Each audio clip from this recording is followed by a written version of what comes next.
সমাজে সুদও খায়, সমাজে জেনার সাথেও তার সম্পর্ক আছে, ঘুষের সাথেও সম্পর্ক আছে, অন্যায়ের সাথেও সম্পর্ক আছে। আবার দেখবা সে নামাজও পড়ে, আবার দেখবা সে দান সৎকাও করে, আবার দেখবা সে অন্যায় কাজেও বাধা দেয়, আবার অন্যায় সে নিজেও করে।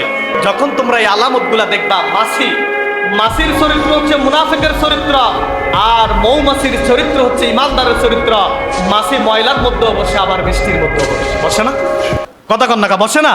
দেখবেন আপনি মাছির যেখানে মিষ্টি পায় সেখানেও সে বসে, আবার দেখবেন আপনি কাঁচরা যেই জায়গায় সেই জায়গায়ও মাছি বসে। আর ইমানদারের দৃষ্টান্ত হচ্ছে মৌমাছির মতো। মৌমাছি কোথাও কোনো সময় আপনি দেখবেন না কাঁচরায় কোনো জায়গায় বসে, যদিও সে বলে বসে।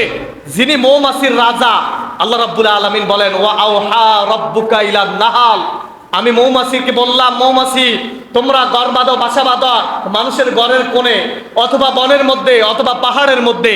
আমি আল্লাহ রাব্বুল আলামিন তোমার এই মধুর মধ্যে আমার উম্মতের জন্য, আমার জাতির জন্য শেফা রাখছি। সুবহানাল্লাহ পড়ে। সেই মৌমাছির দৃষ্টান্ত হচ্ছে মুমিনের মতো। আবার নবী করিম সাল্লাল্লাহু আলাইহি ওয়াসাল্লাম বলেন, মুনাফিকের দৃষ্টান্ত কেমন জানো? মুনাফিক কেমনে চিনবা তুমি? তোমার মতো আমার মতো। এখন আমার ভিতর যদি আলামত থাকে আমি মুনাফিক, এখন আমার তো গালে দাঁড়িয়েছে, আপনার তো গালে দাঁড়িয়েছে, আপনার তো লম্বা জুব্বা আছে, আমারও তো লম্বা জুব্বা আছে, আপনিও নামাজ পড়েন, আমিও নামাজ পড়ি, কিভাবে আমি বুঝবো আমি মুনাফিক আপনি ইমানদার? নবী করিম সাল্লাল্লাহু আলাইহি ওয়াসাল্লাম বলেন, আল মুমিনু ফিল মাসজিদে কাসসামাকে ফিল মা ওয়াল মুনাফিকু ফিল মাসজিদে কাত্তাইরে ফিল কাফাস। মুনাফিক কেমনে তুমি চিনবা?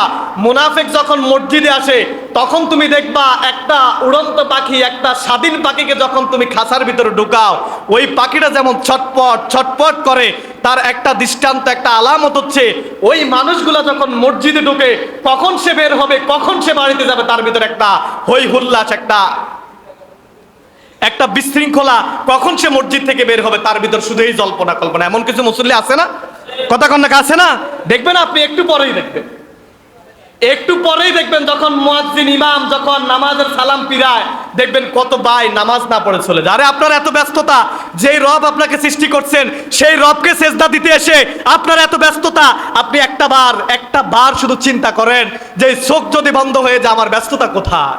আবার নবী করিম সাল্লাল্লাহু আলাইহি ওয়াসাল্লাম বলেন, মুনাফিকের দৃষ্টান্ত হচ্ছে ওই মসজিদের ভিতর আসলে তার যেমন মন ছটপট ছটপট করে, সে কখন বের হবে, ওই খাসার ভিতর যেমন একটা উড়ন্ত পাখিকে ধরে ফেলে, সে কখন বের হবে তার ভিতর ছটপট।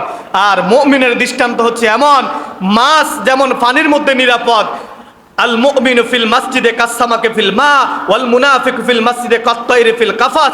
আর মুমিনের দৃষ্টান্ত হচ্ছে এমন, মাছ যেমন পানির মধ্যে নিরাপদ, মুমিন তেমন মসজিদের মধ্যে নিরাপদ। সুবহানাল্লাহ পড়েন।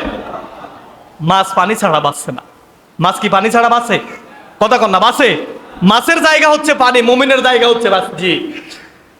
আর মুনাফিকের জায়গা হচ্ছে বাহিরে, মুনাফিকের জায়গা মসজিদে নয়।